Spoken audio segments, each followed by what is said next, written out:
नमस्कार दोस्तों, एस्ट्रो एकता में आप सभी का स्वागत है। तो आज मैं बात करूंगी 30 अगस्त को होने वाली कृष्ण जन्माष्टमी के बारे में, जो कल अष्टमी तिथि के दिन भी है, मतलब अष्टमी तिथि को ही मनाई जाती है।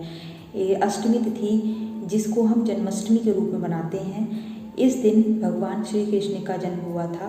कहते हैं भादो जो स्टार्ट होते हैं, जो भादो के 10 दिन जो स्टार्ट होते हैं, उन्हीं दिनों में इनका जन्म मनाया जाता है। और श्री कृष्ण जी का जन्म बहुत ही अच्छे से उत्सव के त्योहार के रूप में मनाते हैं सभी लोग। और जन्माष्टमी जो होती है, इस दिन सभी लोग अपनी मनोकामनाओं की पूर्ति के लिए व्रत उपवास रखते हैं, जिसमें कुछ लोग फलाहार और निराहार रहते हैं। फलाहार, निर्जला, इस तरह से व्रत रखते हैं। जिसकी जैसी श्रद्धा होती है वो उस तरह से व्रत को रखता है। और इस दिन हमें बहुत ही अच्छा सहयोग बन रहा है कल 30 अगस्त को, जिसमें जिन लोगों का चंद्रमा कमज़ोर होता है, जिन लोगों का कुंडली में चंद्रमा कहते हैं कुंडली में कमज़ोर है या कुपित है, वो लोग इस दिन व्रत को रखें। कहते हैं एकादशी का व्रत भी अगर नहीं रख पाओ और श्री कृष्ण जी का अगर आप व्रत रख लेते हैं, श्री कृष्ण अष्टमी का व्रत रख लेते हैं, यानी कि जन्माष्टमी का, तो कहते हैं कि एकादशी के व्रत के बराबर माना जाता है, क्योंकि ये श्री कृष्ण जी जो हैं विष्णु जी के 8वें अवतार माने जाते हैं। इस दिन लोग अपनी संतान प्राप्ति के लिए, आयु और समृद्धि के लिए और अपने दाम्पत्य जीवन को अच्छा सा ठीक ठाक रखने के लिए इस व्रत को करते हैं। तो आज मैं बहुत से लोग जो होते हैं जन्माष्टमी पर बाल गोपाल जी की मूर्ति अपने घर में स्थापित करते हैं, लेकिन मैं आपको बताऊंगी कि आप अपनी आवश्यकताओं के अनुसार इस मूर्ति को लेके आ सकते हैं। जैसे कि अगर आपको अपना दाम्पत्य जीवन अच्छा करना है तो उसके लिए आप राधा और कृष्ण जी की मूर्ति की स्थापना करें। और अगर आप संतान प्राप्ति के लिए व्रत को रख रहे हैं या संतान प्राप्ति चाहते हैं तो उसके लिए बाल गोपाल जी का बाल गोपाल जी की मूर्ति रखें। और यदि आप अपनी सारी मनोकामनाओं की पूर्ति करना चाहते हैं, भारी को ध्यान में रखते हुए मूर्ति लेना चाहते हैं, तो उसके लिए आप बंसी वाले श्री कृष्ण जी की मूर्ति ला सकते हैं। और इस दिन ये शालिग्राम और शंख की स्थापना भी की जाती है।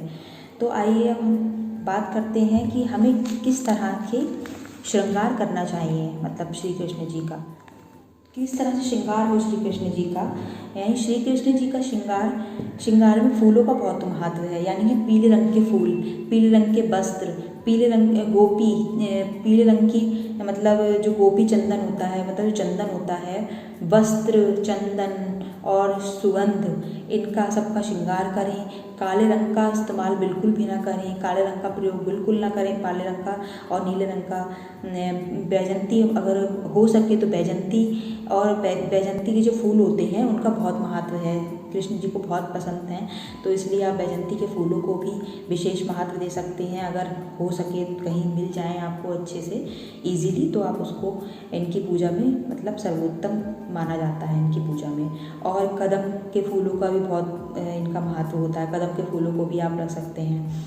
तो ये सभी इस तरह से इनका श्रृंगार करें। फूलों का आप ज़्यादा से ज़्यादा फूलों का प्रयोग करें, क्योंकि फूलों में बहुत ही इनको पसंद है ये फूलों में। और गाय ग्वाले यानी कि गोपाल, और इनको गोपाल भी कहते हैं क्योंकि ये गोविंद गोपाल कहते हैं, क्योंकि इन्हें गायों के बीच में रहना बहुत पसंद था, इसीलिए माखन चोर, इनको माखन भी खाना बहुत पसंद था।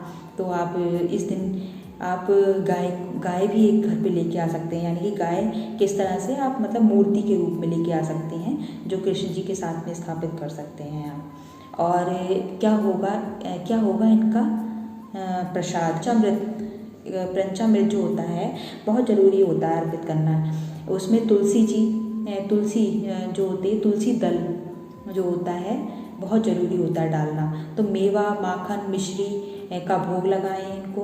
और कहीं कहीं ऐसा भी होता है कि धनिया की पंजीरी भी इनको अर्पित की जाती है। पूर्ण सात्विक भोजन करें और तमाम तरह के व्यंजन बनाएं जो आपको पसंद हों। सिर्फ उसमें सात्विक मतलब यानी कि सब शुद्ध होना चाहिए, किसी भी तरीके का कोई भी ऐसी चीज़ ना हो जो वर्जित हो पूजा में। इस दिन श्री कृष्ण जी को अर्पित करें अपने श्रद्धा के साथ में।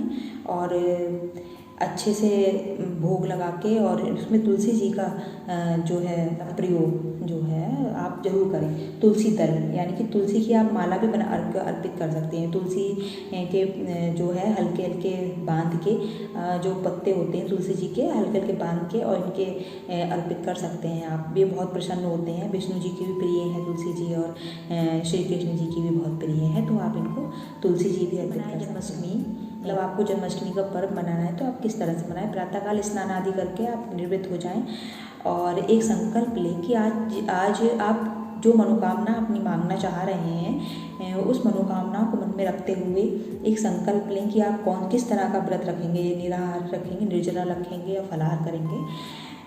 उस व्रत को मन में रखें और अपनी मनोकामना को मन में रख के एक संकल्प लें।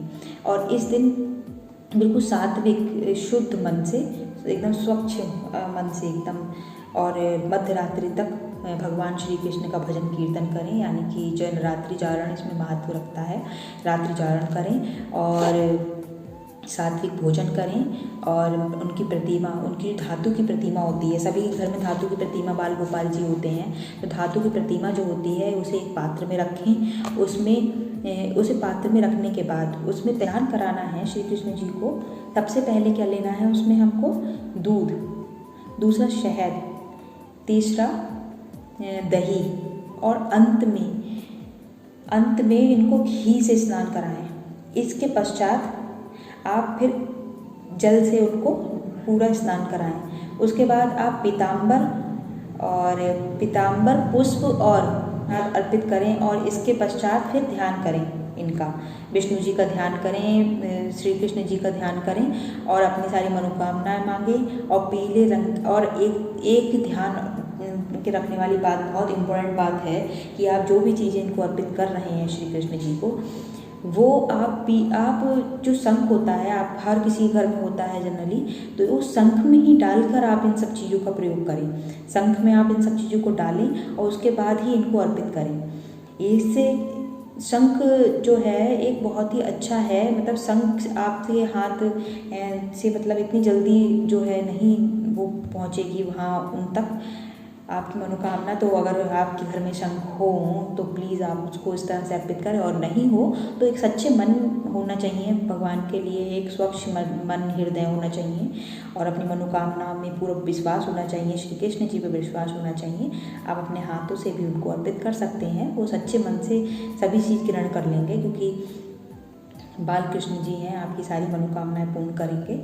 और अगर हो सके तो आप शंख से अर्पित करें, और नहीं हो आपके यहाँ तो आप इस तरह से भी कर सकते हैं। बस अपनी मनोकामना के अनुसार आप मंत्र का जाप करें और श्री कृष्ण जी का प्रसाद ग्रहण करें और रात्रि जागरण करें, और जय श्री कृष्ण।